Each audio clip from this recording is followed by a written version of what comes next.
Yeah, look, I think I said it in my article that the fatalities, the 8 fatalities, is the worst result in 18 months for 20 years.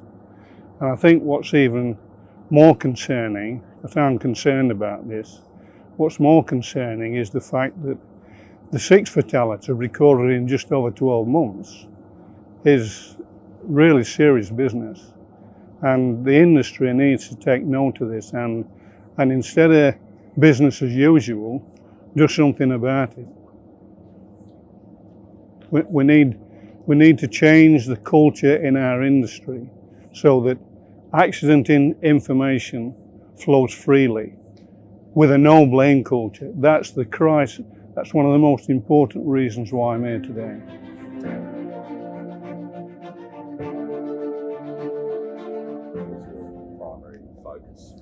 Well, the biggest reason for carrying out that research was the issue of information not being freely available and legal privilege.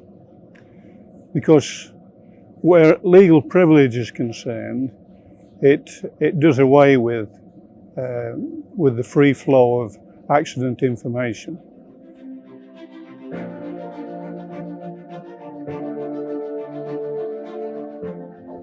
Well, the no blame culture is the last time the industry freely shared information was during the Moura inquiry, when there were no fear of prosecution, and at that time we were able to establish all the facts. Now, since Gretley, the industry has closed in and has adopted a blame culture rather than a no blame culture, such that, for example, the first person on site now with a fatality is a company lawyer. Now, immediately the company lawyer gets involved in the incident, there's a lockdown of information. They're not, witnesses have to say what they're told to say. Well, how can you investigate an accident if not all the facts are available to you?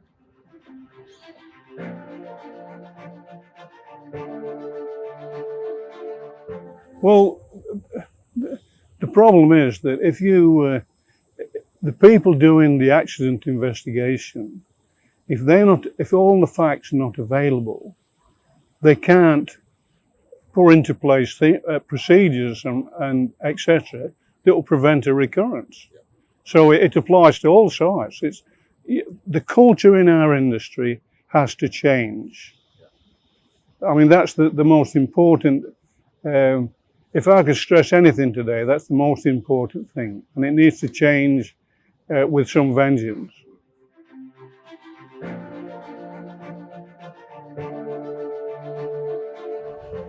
Yeah, well, look, I mean, to be honest with you, it's just a perfect example of why the industry doesn't freely share information.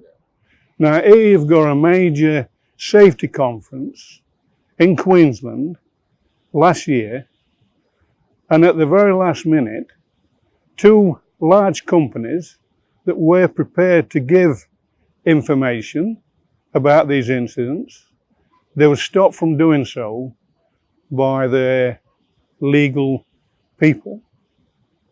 Now, that's at a major conference. Now, what kind of lesson does that say? What does it say about safety? Everybody says, oh, we share safety information.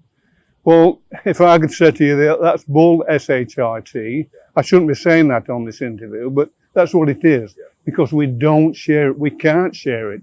And furthermore, I'd say this to you, if I was still a general manager and I was still a board member, I would do exactly what the industry is doing today. The first person on site would be a company lawyer, because I won't look after the asses of my directors, managers and shareholders. That's where the culture has to change. At Moura, that didn't apply. And even the lawyers agree with this. We've got to start and put safety first.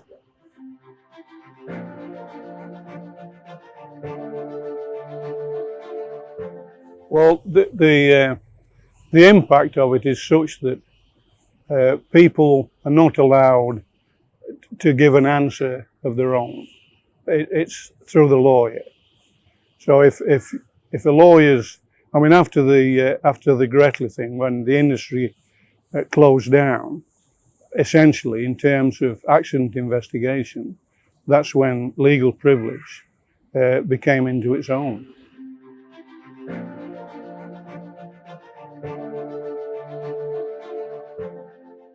Well, I think one of the biggest issues is that when we do accident investigation, and this is what a point I was trying to make earlier, is that we should ensure that we don't need lawyers on a mine site to do an accident investigation. We need the people concerned, we need the union, the safety representatives, and the management. They're the people that can investigate an accident on site. We don't need a lawyer.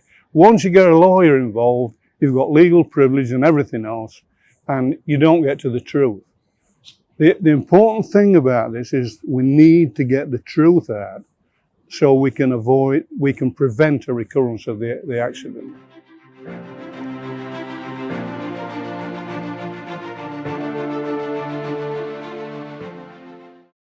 Well, I think the motivation for speaking out is that the 7 years of research I've done, but it all comes back to the business after the Moura inquiry, when the information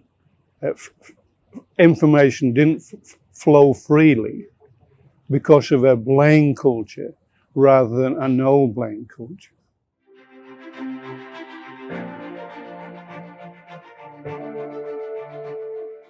Well, they could look at changing the legislation so that mine management, at the moment, in the event of a fatality, they deem guilty and have to prove their innocence. In a civil situation, they are innocent until proven guilty. So they've got to do something about the legislation that affects that methodology. Now, don't ask me where it is, you have to get lawyers into that. But the point is, until they can get rid of that, the industry will go backwards in terms of accident investigation. And look, you know, the industry, it's not just a question of illegal privilege. This is only one part of it. And I guess I've talked about, contractors and the second-class citizens in our industry.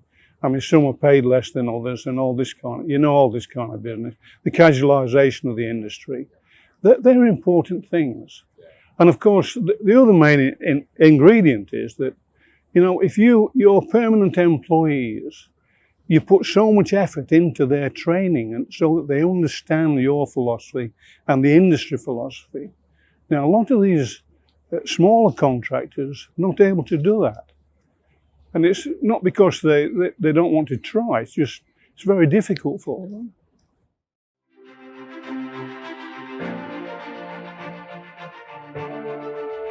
Well, I mean, that's a good question. First of all, we've got to get people to listen to what I'm saying about changing the culture. And if we can get people to listen, then we need to start at the mine sites and we need to get rid of legal privilege so that people are able to freely share information. I mean, I find it, that's the main reason I did the research. I find it incredible that after Moura, we do not share safety information. And in my view, the industry's gone backwards. Until we rectify that situation, we'll never solve the issues. Now, the issue with the unions is they want more prosecutions, or that seems to be their response.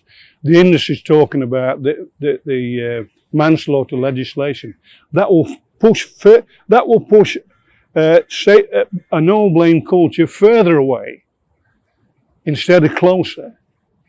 So, you know, I mean, look, I agree that the only people that should be prosecuted are those that act willfully and recklessly. If that can be proven, they can be prosecuted. But if you tell me that any general manager willfully will do something crazy, well, I've yet to see it. But if it can be proven, if it's the case, it was the case in New Zealand at White River, they knew better. Now, if that's the case, well, fine, they should be prosecuted. But otherwise, I don't think prosecution should have a place in our industry.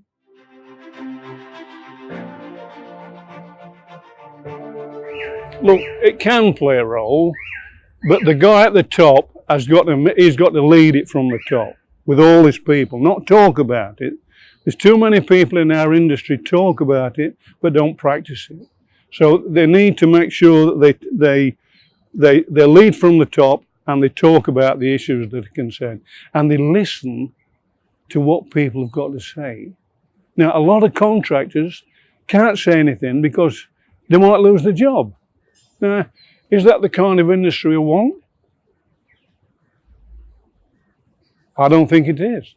And we've got to change all that. Now, a lot of the things that I've said to you, you know, it's going to be difficult for my colleagues in the QRC and the Minerals Council of Australia to I mean, it's a big issue, legal privilege. It's not a simple issue, but we need to tackle it. That's one of the barriers in our industry. That's one of the things that will change the way we operate.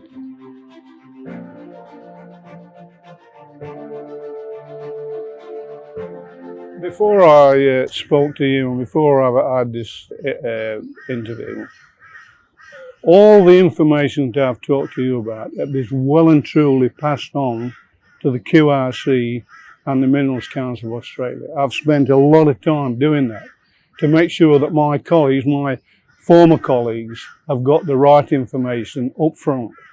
So I think where there's a will, there's a way. And look, it's a very difficult issue. But we've got to start from the base. And the first thing we've got to say is, instead of a blame culture, we want a no blame culture. That's the essence of what I'm about, what I've done.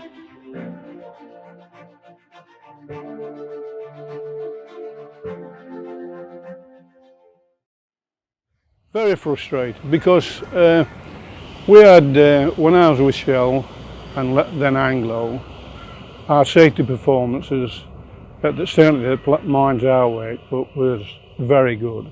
Safety has always been very important to me. It's always been top of my priorities.